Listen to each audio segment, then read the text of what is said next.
IPL 2025-18 సీజన్లో మనం చాలా రకాలైనటువంటి అవుట్స్ చూస్తున్నాం. అందులోనూ డిఫరెంట్ అవుట్స్. ఆ అవుట్లు ఏంటంటే ముఖ్యంగా ముంబై టీం ఆడినప్పుడే ఇవన్నీ కూడా బయటకు వచ్చేస్తున్నాయి. మరి ఇప్పుడు ఆ విషయాలేంటో కొన్ని విషయాలు ఉన్నాయి, వాటి గురించి డిస్కస్ చేద్దాం.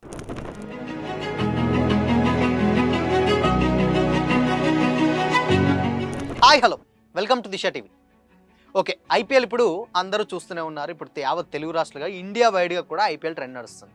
అందులో ముఖ్యంగా ఎంఐ టీం ఆడే వచ్చేసరికి సో డిఫరెంట్ రూల్స్, కొత్త రూల్స్ వాళ్ళకే వస్తున్నాయి అనమాట. మరి ఆ రూల్స్ నిజంగా అసలు ఏంటి అది చూసే వాళ్ళకే చాలా కన్ఫ్యూజింగ్ ఉంది. ఈవెన్ యావత్ ప్రపంచం అంతటా కూడా స్క్రీన్లలో చూస్తున్నారు. అయితే దీంట్లో ఫస్ట్ విషయానికి వచ్చినట్లయితే ఎస్ఆర్హెచ్ వర్సెస్ ముంబై ఇండియన్స్ ఆడే టైంలో ఫస్ట్ అందులో ఇషాన్ కిషన్ అవుట్ అయిన విధానం చూసాం మనం. అవుట్ అయిన విధానం చాలా డిఫరెంట్గా ఉంది, అది కూడా అందరికీ తెలుసు. అందులో ఏమైందంటే ఇషాన్ కిషన్ ఇలా ఆయన లెఫ్ట్ హ్యాండ్ బ్యాట్స్మెన్ కాబట్టి లెగ్ సైడ్ ఆడాడు. అప్పుడు ఏమైంది, ఆడాడు నడుచుకుంటూ అలా వెళ్ళిపోతున్నప్పుడు ఎంపైర్ సడన్గా ఇలా వైడ్ ఇచ్చి ఇలా తిరిగి ఇలా చేసి పైకెత్తి అవుట్ ఇచ్చాడు.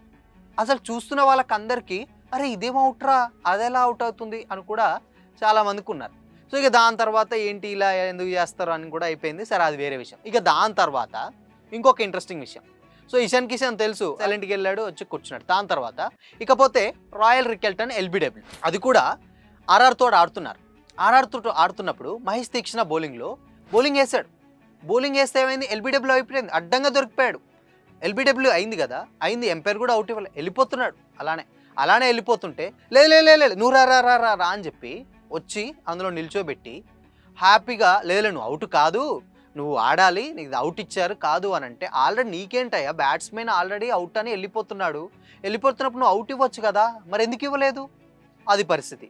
ఆర్ఆర్ బౌలర్లు కూడా అదే చేస్తున్నా, ఇవ్వలేదు.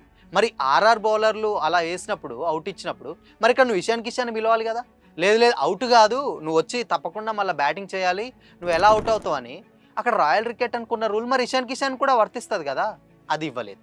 సరే ఓకే, అది అయిపోయింది. సరే ఓకే డన్. ఇకపోతే రోహిత్ శర్మ రివ్యూ ఏమైందంటే రోహిత్ శర్మ ఏం చేశాడు, సేమ్ ఆర్ఆర్ తోటే ఈ మ్యాచ్ కూడా.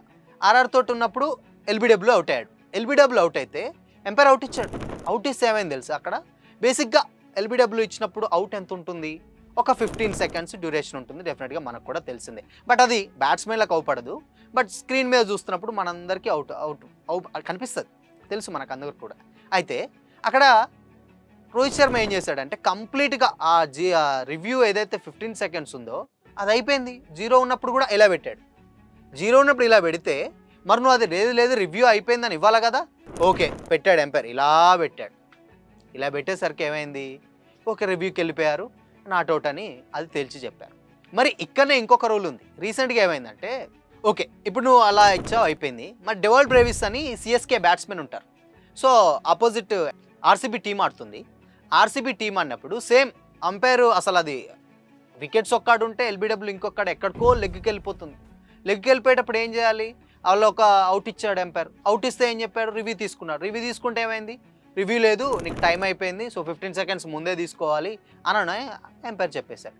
అప్పటికి ఆర్గ్యుమెంట్ అవుతుంది, అదేలా మేము రివ్యూ తీసుకున్నాం కదా ఇవ్వండి అంటే లేదు 15 సెకండ్స్ అయిపోయింది, నువ్వు రివ్యూ ఎలా తీసుకుంటావు అని చెప్తే మరి అక్కడ రోహిత్ శర్మది కూడా 0 సెకండ్స్కే అవుట్ ఇచ్చా రివ్యూ తీసుకున్నాడు కదా, మరి దాన్ని ఇలా పెట్టాడు. దీన్ని మాత్రం లేదు నువ్వు వెళ్ళిపోవాలంటే బ్రేవిస్ ఇక చేసేదేం లేక పెవిలియన్ బాట పట్టిపోయాడు అనమాట. ఇది జరిగింది. ఓకే, ఇంకో విషయం ఏంటంటే ఇంకొక ఇంట్రెస్టింగ్ విషయం, ఇదైతే ఇంకా అసలు ఇది చెప్పనక్కర్లే, ఇంకా చాలా దారుణంగా ఉంటుంది. సరే ఒక రూల్ ఉండొచ్చు మేబీ, మరి దానికి ఇంకొక రూల్ కూడా ఉంది, దీని గురించి మాట్లాడుకుందాం. ఏమైందంటే సేమ్ ఎస్ఆర్హెచ్ వర్సెస్ ముంబై జరిగేటప్పుడు కూడా రాయల్ రికెల్టనే ఇది కూడా.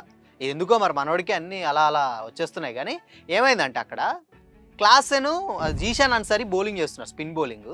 క్లాసెన్ క్యాచ్ పట్టారు, వెనక క్యాచ్ పట్టంగానే అవుట్ అని చెప్పి, అంటే క్యాచ్ కూడా పట్టలే, ఆ క్యాచ్ వేరే ఫీల్డర్ పట్టారు. పడితే అక్కడ ఏమైందంటే స్పిన్ వేస్తున్నప్పుడు క్లాసెన్ గ్లౌజెస్ ఏదైతే ఉన్నాయో అవి కొంచెం ఇలా వికెట్స్ ముందుకు ఇలా వచ్చాయట. జస్ట్ అది ఒక హాఫ్, జస్ట్ ఏదో ఫింగర్ జస్ట్ ఇట్లా వచ్చినందుకు ఏం చేశారు తెలుసా, దాన్ని నాట్అవుట్గా ప్రకటించారు ఎంపైర్. ఎక్కడ దాకా, ఆల్రెడీ రాయల్ రికెట్ వెళ్ళిపోయాడు, పెవిలియన్ దాటి వెళ్ళిపోయాడు, బౌండరీ లైన్ ఎక్కి స్టెప్స్ ఎక్కుతున్న టైంలో ఎంపైర్ లేదు నువ్వు అవుట్ కదరా అని చెప్పి లోపలి పిలిచాడనమాట. లోపలి పిలిస్తే మరి అలాంటప్పుడు సరే ఓకే ఎంపైర్ అది క్లాస్ అని గ్లౌజ్ ముందుకెళ్ళి వేసి వెళ్ళిపోయినప్పుడు ఏం చేయాలి, అవుట్ నాట్ అవుట్ అని చెప్పాలి. మరి అక్కడ ఆల్రెడీ బ్యాట్స్మెన్ అక్కడ పెవిలియన్ దాటి వెళ్ళిపోయాడు కదా, అది కూడా అవుటే కదా. గ్రౌండ్ నుంచి బ్యాట్స్మెన్ అవుటే బయటికి వెళ్ళిపోతే అవుటే కదా, మరి దానికి ఎలా అవుట్ ఇవ్వలేదు? లేదు, దానికి కూడా తీసుకొచ్చి బ్యాటింగ్ చేశారు. ఇకపోతే ఇంకొక ఇంట్రెస్టింగ్ విషయం ఏంటంటే దీంట్లో స్టార్క్ ఉంటాడు. ఢిల్లీ క్యాపిటల్స్లో స్టార్ పేసర్ మనందరూ తెలుసు, ఆస్ట్రేలియన్ బౌలర్ స్టార్క్. స్టార్క్ ఏం చేశాడంటే ప్రీవియస్గా సూపర్ ఓవర్ టైంలో ఏం చేశాడంటే కొంచెం సైడ్ నోబ్స్ అని ఉంటాయి అనమాట. ఆ సైడ్ నోబ్స్లలో జస్ట్ మనోడి ఫింగర్, అది లెగ్ ఫింగర్ ఏదైతే ఉందో జస్ట్ అలా టచ్ అయింది ఆ లైన్కి టచ్ అయితే దాన్ని ఎమ్మటే నో బాల్ ఇచ్చేసాడు ఎంపైర్. అదేంటి అని అంటే సైడ్ నో పని ఇచ్చేసాడు. నో బాల్ ఇచ్చింది, అయిపోయింది. Okay, no ball. దానికి ఏం చేసేదేం లేక ఇంకో బాల్ వేసాడు, ఎవరు స్టార్క్ వేసాడు. కానీ ముంబైలో విఘ్నేష్ పుత్ర అని ఇంకొక బౌలర్ ఉంటాడు. మనోడికి ఆ సైడ్ నోప్ ఉంటుంది చూసారు, అది ఏకంగా అడ్డంగా దొక్కేస్తున్నాడు. అడ్డంగా దొక్కి బౌలింగ్ వేసేసాడు. వేస్తే మాత్రం అది మాత్రం రైట్ అయిపోయింది, స్టార్క్ వేసింది మాత్రం నో బాల్ అయిపోయింది. ఇదేంది అంటే వాళ్ళకు న్యాయం వీళ్ళకు న్యాయమా? ఇది మొత్తంగా జరిగింది. అయితే అక్కడ స్టార్క్ వేస్తే మీరు చూడొచ్చు, కంప్లీట్గా ఆయన వేసేసాడు. జస్ట్ ఒక లైన్ అలా అది టచ్ అయిందో మేబీ ఏమో కూడా తెలియదు, ఓకే నో బాల్ అనుకుందాం. మరి ఇక్కడ విఘ్నేష్ పుత్ర వేసింది కూడా ఇంకా అసలు అంతకన్నా దారుణంగా నోపు కదా, సైడ్ అడ్డంగా దొక్కే, ఏదో బౌలింగ్ నిలువు కాదు, ఇలా అడ్డంగా వేసినట్టు వేసాడు మనోడు, అది కూడా నోపు ఇవ్వలేదు. సో ఇదే అనమాట మొత్తంగా. ఇక్కడ ఏమైందంటే మేబీ ఎవరిని అనడానికి ఏం లేదు, కానీ మొత్తంగా ఎంఐ చీటింగ్ చేస్తూ గెలుస్తుందా, లేదంటే సిఎస్కే ఫిక్సింగ్ చేసి కప్పులు కొట్టిందా, లేదు అనంటే ఆర్సీబీ డబ్బులతో ఎంపైర్స్ని కొనేసిందా, ఇవన్నీ తెలియాలంటే మాత్రం ఐపీఎల్ హెడ్స్ ఎవరో ఒకరు మాత్రం వచ్చి ఖచ్చితంగా బయటకు వచ్చి చెప్తే కానీ మనకైతే తెలీదు. సో మొత్తంగా బట్ ప్రస్తుతం ఉన్నటువంటి సిచ్యువేషన్స్ బట్టి చూస్తే ఇక్కడ ఏమైందంటే ఇన్ని లక్షల కోట్లు పెట్టి ఆడుతున్నటువంటి ఐపీఎల్లో మెయింటెనెన్స్, ముఖ్యంగా ఎంపైరింగ్ చాలా అంటే చాలా పూర్గా ఉందని మాత్రం చాలా క్లియర్గా తెలుస్తుంది. సో కాబట్టి ఇవన్నీ తెలిసి ఎందుకో మరి అంటే ఇవన్నీ కొన్ని కోట్లు పెట్టి తెలిస్తే డెఫినెట్గా అన్ని లక్షలు పెట్టినప్పుడు అట్లీస్ట్ ఎంపైరింగ్ కొంచెం జెన్యున్గా ఉండాలి కదా, అది మాత్రం చాలా పూర్గా ఉందని అయితే అర్థమవుతుంది. సో మరి ఈ అవుట్స్ నాట్ అవుట్స్ మీద మీరేమనుకుంటున్నారు? కామెంట్ చేసి చెప్పండి.